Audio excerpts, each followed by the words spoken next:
کیا پاکستان کے عوام کا رد عمل ہوتا کہ اگر ہم 6 مہینے کا پروکیورمنٹ پروسیس چلاتے ہیں, جو بھی ادارہ اس کی ذمہ دار تھا جس نے وہ پروکیورمنٹ کی, اگر اس کے اندر کوئی نظر آ رہا ہے کہ قیمت زیادہ ہوئی تو پھر بتا دیں. میرے خیال میں تو اگر آپ پاکستان کے عوام سے یہ پوچھیں گے کہ یہ سارے سوال بنتے ہیں وفاق کے لیے جس نے 250 ارب روپے خرچ کر کے کروڑوں پاکستانیوں کو, اور آپ کو پتا ہے کہ تقریباً 17 کروڑ اس وقت ویکسینیشنز کی جا چکی ہیں, 10 کروڑ سے زیادہ پاکستانیوں کو ویکسین لگی ہے, 7 کروڑ 90 لاکھ سے زیادہ کو فل ویکسینیشن ہو چکی ہے, اور کسی صوبے نے ایک ویکسین نہیں لگائی ابھی.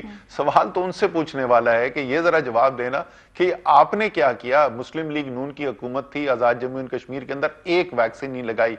چلیں گلگت بلتستان کی تو پہلے چینج ہو گئی تھی, پیپلز پارٹی کی حکومت ہے, سندھ کے اندر ایک ویکسین نہیں لگائی. بلوچستان میں بلوچستان عوامی پارٹی کی حکومت ہے, ایک ویکسین نہیں لگی. تو سوال تو ان سے پوچھنے والا ہے. سر پھر کیٹیگوریکلی اگر جیسے وہ کہہ رہے ہیں کہ آپ لوگوں نے اپنی آڈیٹر جنرل کی رپورٹ مسترد کر دی تھی, تو پھر اس رپورٹ کو آپ مسترد کرتے ہیں یا ایکسپٹ کرتے ہیں؟ اس کے اندر جو بھی پوائنٹ ایسا ہوتا نہیں, اور وہ بہت ایکسپیرینس لوگ ہیں اور پارلیمانی نظام کے, ان کو پتا ہے کہ طریقہ کیا ہوتا ہے. جی پی آر کی رپورٹ آتی ہے, اس رپورٹ کے ادارے جو ہیں وہ جواب بنا کے پیرا وائز رسپانس دیا جاتا ہے, اور وہ کر دیا گیا ہے. یہ کوئی ایک حکومتی کوئی فیصلے کے اوپر نہیں ہو رہا, یہ مختلف ادارے ہیں حکومت کے. ایک عجیب و غریب, مطلب ایک میں حیران رہ گیا, ایک بڑا اخبار ہے, اپنے آپ کو تو خیر وہ سمجھتے ہیں کہ پاکستان کے سب سے بڑا اخبار ہے, انہوں نے اداریہ لکھ دیا کہ این سی او سی کیوں خاموش ہے. بھائی این سی او سی کا ان چیزوں کے خریدنے سے یا ان اخراجات سے تعلق کیا ہے جس کا این سی او سی جواب دے گی؟ صحیح, بہت شکریہ. اسد عمر صاحب سربراہ این سی او سی ہمارے ساتھ موجود تھے. جو کوون میں بے ضابطگیوں کے بارے میں سوال اٹھایا گیا اس کا بھی جواب دیا, اور اومیکرون ویرینٹ کے بارے میں جو ابھی تک این سی او سی کی جو ڈیٹا بیس کے پہ منحصر فائنڈنگز ہے وہ یہی ہے کہ یہ جتنی تیزی سے اس وقت پھیل رہا ہے, آگے آنے والے 3-4 ہفتوں میں ابھی اس کی ٹرانسمیشن ریٹ زیادہ ہوگی, لیکن یہ کہیں سے بھی مائلڈ فی الحال دکھائی نہیں دے رہا. بریک پہ جائیں گے, جب واپس آئیں گے تو ہمارے جو توقعات ہیں اپنے حکمرانوں سے, اپنی سیاسی پارٹیوں سے, ٹھیک ہے وہ اپنی جگہ ہے, لیکن آپ کے اپنے ذات سے جو توقعات ہیں اور آپ کا اپنا جو کردار ہے, بڑے بڑے جب سانے ہوتے ہیں اس پہ کیا ہوتا ہے بطور قوم. بریک کی بات پہ بات کریں گے. لاہور میں جو انارکلی بلاسٹ ہوا اس کے بعد بطور قوم کیسے رسپونڈ کیا, افسوسناک بات ہے. بریک کے بعد ہمارے ساتھ. Welcome back. انارکلی بازار میں 2 روز پہلے دہشت گردی کی ایک واقعہ ہوا, اور اس میں جو تحقیقات ہو رہی ہیں وہ تو اپنی جگہ, لیکن یہ ایک ایف آئی آر آج منظر عام پہ آئی ہے, اور یہ ایف آئی آر درج کرائی ہے ایک شخص نے جس کی وہاں پر دکان تھی, اور اس نے کہا ہے کہ جب یہ دھماکہ ہوا اس کے بعد اس کی دکان پہ لوٹ مار شروع کر دی لوگوں نے, اور کسی کے ساتھ واردات کرتے ہوئے یہ افراد نہیں چوکے ہیں. یہ بطور قوم ہمارے بیہیویئر کی ایک جھلک ہے. پروگرام کا وقت ختم ہو گیا, اپنا فیڈ بیک دینا مت بھولیے گا. خیال رکھیے, خدا حافظ. اہم ترین خبریں اب ایک کلک کی دوری پر.